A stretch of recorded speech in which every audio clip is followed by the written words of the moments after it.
were certain things where he kind of wore me down. But his sense of humor, his love of music, and the way certain small things always excited him, it showed me that he was trying to love the life that he had. He may not have had everything, but you couldn't tell him he wasn't rich in other ways because family brought him joy or outcasts brought him joy. You know, certain things like that. He got a new pair of shoes or a suit or something. Clean. You know, shit like that. Suit tie. Look at me, Rick. Fresh. You see me, Rick? This nigga pick his feet and watch TV. I saw that man again. He's always got a Mountain Dew of some type of something. The red, the cold red joints. Woo. You know, Twisted Fritos or something like that. Yes. You know, like certain things. He taught me how to make the best grilled cheese ever. And Kool-Aid. Yeah. So, you know, it's certain things. That was funny because remember that one time I think it was me, you, Whitney, and we had made some Kool-Aid, and I guess to us it was cool. He went in there, he said, "Oh hell no! What is this? What is this colored water? No, y'all come in here right now." He was like, "Watch this." He said, "You do this, you know what I'm saying? You put the white blah blah blah blah blah, and all now taste it." Yeah, that is Kool-Aid. I don't know what that was. Some colored sugar water. I don't know what that was, but that wasn't it. For that. And that's something else Jackie taught me. Yeah. Don't use my sugar to make sugar water. So don't make no sugar water. Yeah, we got our ass busted for that. I'm making a syrup sandwich. She was creative with her punishing, and I appreciate it too because it's not the sentences. Not abuse. Why do we have to write 100 times some goofy shit? Did she make you? Did we have to sit on the wall? I don't know. No, the comb. She took combs and rulers. Open palm. And make you hold your hand out. And she smacked. Oh, that shit hurts. I said, we a third world country. Why you turning our hands? Nine. Right. Niggas ain't gonna be stealing my shit out of here. Right. You know, but you gonna learn today. Those certain things she was teaching us to, you know, not be so greedy because you see, you know, just because food is in there don't mean just go in there and eat because you're bored. Yeah, because you're bored. That's what we would do too. You know, she was like, have an air about yourself. And me being the plus size one, and me and my mama could always identify with each other on that. She made sure, like Tony said, we didn't have everything, but you couldn't tell us that we wasn't fly with certain shit that we had. Man. You know, and that's because my mother and her trips, you know, to go see. Mama, where you going? We going to see a man about a dog. You know, never pulled up with a dog. I got Banks when I was 20 something. I bought the dog home. I finally went and got the damn dog. So I appreciate the way that she still made sure that she was present, but she got out there and did what she needed to do. People always counted her out, but she never counted herself out. Yep. And that, I feel like that keeps us as, you know, we do that too. She's always made sure, you know, make sure you have your own shit. Always. Your stuff always got to be in order. You don't want to depend on nobody for nothing if you don't have to. Yep. So I appreciate those little lessons. Yeah, I was definitely going to say that as far as me and Keesha goes. Because, you know, we grew up in an era, well, we're passing through, we've been through it, but they always would tell a woman, like, you know, you ain't nothing without a man. You know, if you ain't married by this age, then you're a spinster, or you're this, or you're that, or, you know, it's just always got like a negative connotation with being like a single woman. So what I learned is she taught us independence. To get it for ourselves, because not only because you have to, but you will enjoy it so much more because you put in the work and the effort to get it, not someone handed it to you. Like, you really, if you just, like, when I look at, okay, I'm about to be 35 in June. So when I look at like the past 5 years and, you know, being out on our own, and I just look around at what I've accumulated over the last 5 years, not even realizing what I'm doing. I'm just living life. But I told Mama, I said, the reason why we are the way that we are, all three of us, is because your example. You were at work. You weren't lazy. We never, like, if Mama was laying around because she was tired, she was sick. Other than that, she's getting to that money. She's figuring something out one way or another. So it's that. And now that I look at my life, I'm like, wow, I really did that. And I know I did that because she taught me that. I wouldn't know how to do none of this shit had I not seen her do what she did just growing up. And like we said, we'll never know like really the ins and out of it, but we're forever appreciative of like everything that she's done. Like I probably thank her every single day that I talk to her because of like what she's done and the impact that she's had like on my thought process, how I carry myself as a woman, to not, you know, conform to what everybody else is doing and the world's doing, but to be my own person. And that's where, you know, that's where Red comes in there. That's where Thug comes in there, because those are my personalities. And that's who I am. But then, you know, throughout the episode, you hear them call me Erika because that's who they talking to. They're not talking to my other personalities and shit like that. No, nigga, we ain't about to... Nigga, they call me D-Money. I heard they call you D-Bunny. They call you that. I ain't calling you that. Mm-mm. If anything, we'll use, you know, inside family nicknames, you know, little Ricky, little Smurf, and Kiki D. Kiki D. You know, those things. The names that our family has given us, but that Red and all that, that's just the streets. That's the streets. Gave to Erika. The streets is the streets gave her that name. Looking ass nigga. The streets is calling me, fam. Got to get back to it. Looking ass.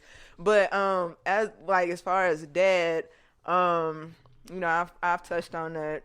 I mean, I ain't gotta go. I'm not going into detail because I'm not in that space anymore. But we're on a good path. That's my homie. That's my dog. I gotta hit him up tomorrow. Matter of fact, 'cause I hadn't talked to him in probably like 2 weeks. But one thing that, like, he took me out for my birthday, I think 2 years ago, and he bought me that Tupac vinyl. All Eyes on Me, big ass thick vinyl. It's like 5-6 vinyls. This motherfucker's solid. But he got me that, and when we was out there, he was like, you know, when you get in a relationship, don't let them tell you, you know, don't give half. Like, you don't expect half. Like, don't say, I'm gonna show you do your half, I'm gonna do my half. Like, no, you show up 100%, and that person shows up 100%, because that way you're not discounting them on anything, you know, and vice versa. Like, everyone should come 100%. If you can't, you know, sometimes it will, you know, teeter-totter between, you know, sometimes, you know, your partner won't be, but that's why you are. And so you kind of, like, that stuck with me too. I'm like, yeah, that makes sense. Because, you know, they always tell you know, you do your part, do your half. Like, no, I don't think that's enough. I think you got to do just a little bit more. Mama's funny as shit. We definitely get the sense of humor from her. Yeah, Mama's like, everybody love Mama. Everybody do. She has a great heart. She has a good spirit, and she's genuine. And it's not no bullshit. She ain't doing it because she wants you to like her. She could care less. Yeah, and I can say what our father, you know what I'm saying, out of all three of us, I know I had the most time and experience with him. Yep. And through his absence of not being there, I mean, we was kids, so we all grew up with some resentment towards him. But like you said, now that we are all of age, what I've learned through his absence is that you never know what the other person is going through in life. Right.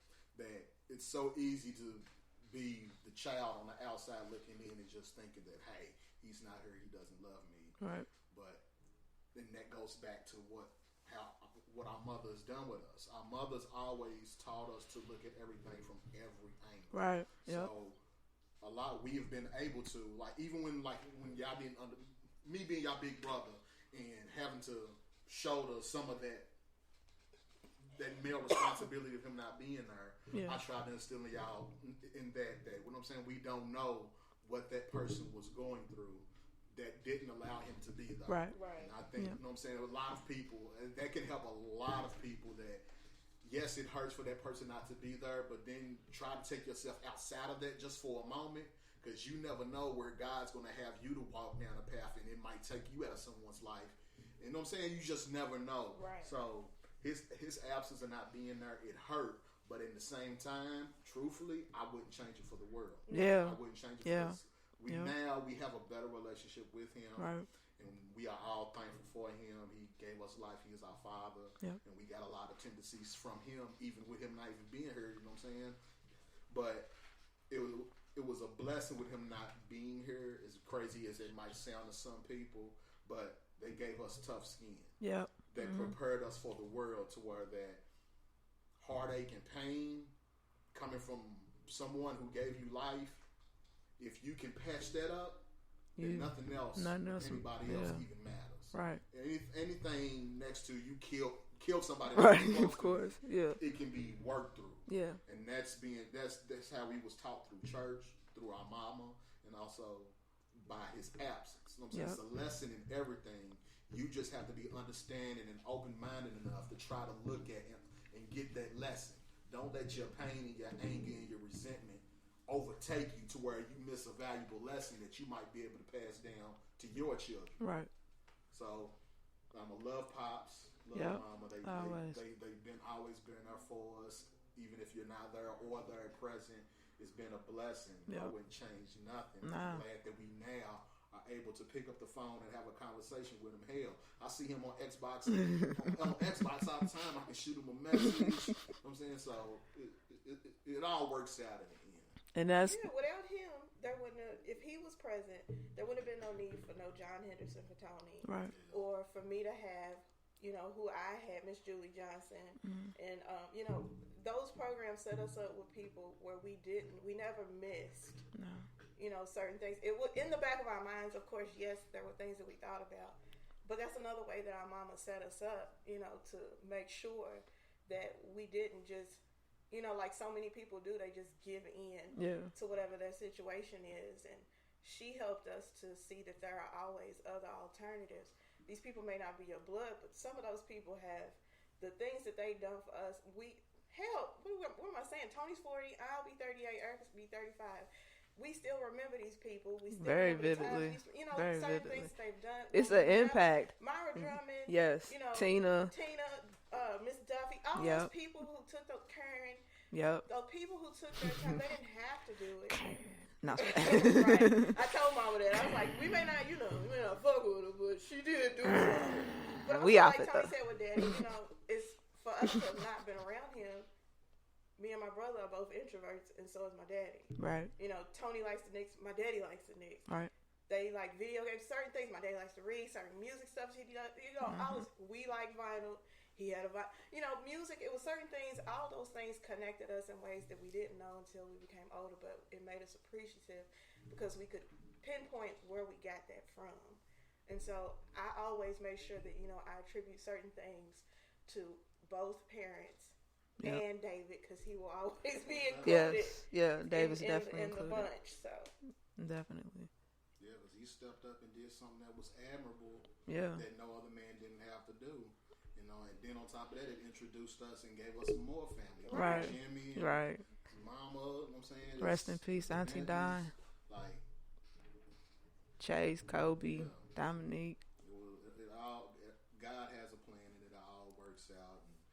Everybody that has played a significant part into who we are today, we all thank you. Hell yeah. We might not have done it then, and I'm sure we did because that's how we was raised. Yeah. But just to reiterate and to just let it be known to the ones that are still here, the ones that have passed and went back home, we thank you for what you've done for us because it has made us the adults that we are today. So we're very grateful for that. And it's a blessing to hear, like, your mother tell you that you're a good person, like, to reach this age, and because you see other people and how they interact with, their parents, and, all that, and it's just good to hear that your parent is proud of you, regardless of you, not even doing, like, no grand gesture, just, you doing it.